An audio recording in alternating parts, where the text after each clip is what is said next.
unfortunately, our society has grown to such level where if you say vote for me, I'm no more asking what can you do? What are your antecedents? What type of character do you have? I don't ask such questions again. And of course, even if I don't vote for you, you can buy your way through. If you have the right amount of money in your hand, you can buy your way through. How? How do they do that? Well, can you buy INEC? Ask the courts. When you say buy your way through, ask you the buy courts. the voters? Ask the courts. You buy the voters? Buy everything. You buy INEC? Everybody. You buy police? Everybody. You buy the army? Everybody. You buy them all. So our election is about buying? Yes, please. And that is one thing we must curb. Because if we curb it, we get the correct leadership. INEC.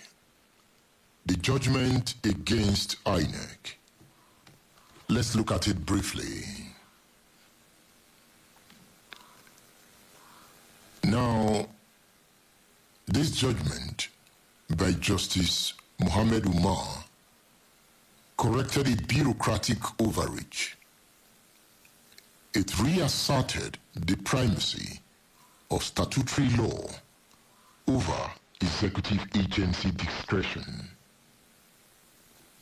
Each key quotation from the ruling dismantles a pillar of the strong man's temporal rootlessness.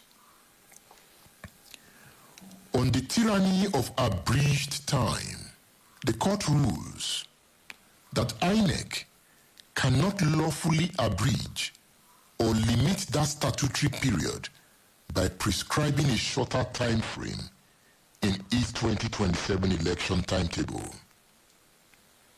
This verdict targets the core tool of the administrative strongman, the power to dictate pace. In politics, time is a political resource. By compressing deadlines, INEC can manufacture chaos, disorient opponents, and claim legal compliance while violating the spirit of the law. So Justice Umar, by his ruling, invokes the concept of durational due process, the idea that legal procedures require a meaningful, legislatively mandated duration to be legitimate. INEC's timetable was not an administrative guideline. It was a weapon. The court held that statutory periods, that is 120 days before an election for candidate submission, are not suggestions that INEC can just wake up and change, but a constitutional minimum. To abridge them is to unilaterally amend the Electoral Act, a legislative power that INEC does not possess. The ruling restores the distinction between implementation and legislation, a boundary that strong men like Tinubu love to blur.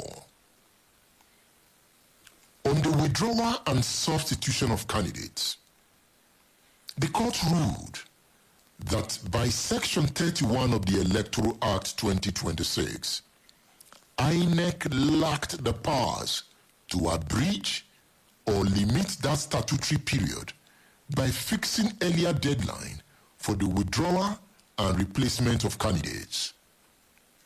You know, this speaks to the right of political evolution and correction.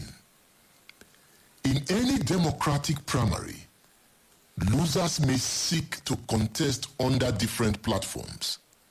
Parties may need to replace flawed candidates. By imposing an earlier deadline, INEC was freezing political identities prematurely.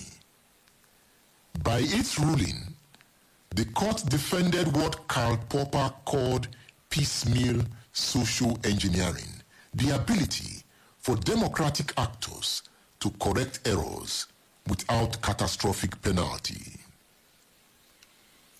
Dictators always have one instinct: they desire finality. But democracy requires revisability. This judgment insists that up to 90 days before an election, the political field remains fluid. The parties can carry on with their primaries. To fix candidates earlier is to deny parties the right to learn from their own mistakes, a form of enforced political stupidity that benefits the incumbent who has no intention of making mistakes public. On the publication of final candidate list, Justice Muhammad Umar asserts that INEC did not possess the statutory power to publish the final list of candidates for the 2027 general election before the 60 days minimum period prescribed by law. This is a defense of the interval of deliberation. A democracy requires time before the finalization of the candidate's roster and the election itself, time for public debate, media scrutiny, and legal challenges. By moving the final list earlier, INEC was effectively shortening the campaign period and shrinking the public sphere. The court reaffirmed that the 60-day period is not bureaucratic dead air, but a constitutional breathing space. By accelerating the final list, INEC was attempting to rush the nation past the messy, critical phase of public deliberation into a quiet, managed voting day. I talked about membership register for primary elections. Now, the judgment set aside INEC's timetable, effectively restoring the statutory powers, 120 days for candidate submission, 90 days for withdrawal or replacement, and 60 days minimum before final list publication. For the opposition, this was a relief. A judicial declaration that the 2027 election might not be a coronation of Tinubu. However, INEC has appealed the judgment, so we are waiting to see what the courts will do. Don't forget, the strongman's playbook has a ready response to adverse court rulings: appeal, delay, ignore, or park the appellate bench. So, this judgment is best understood as a temporary rupture in the otherwise smooth machinery of a creeping dictatorship.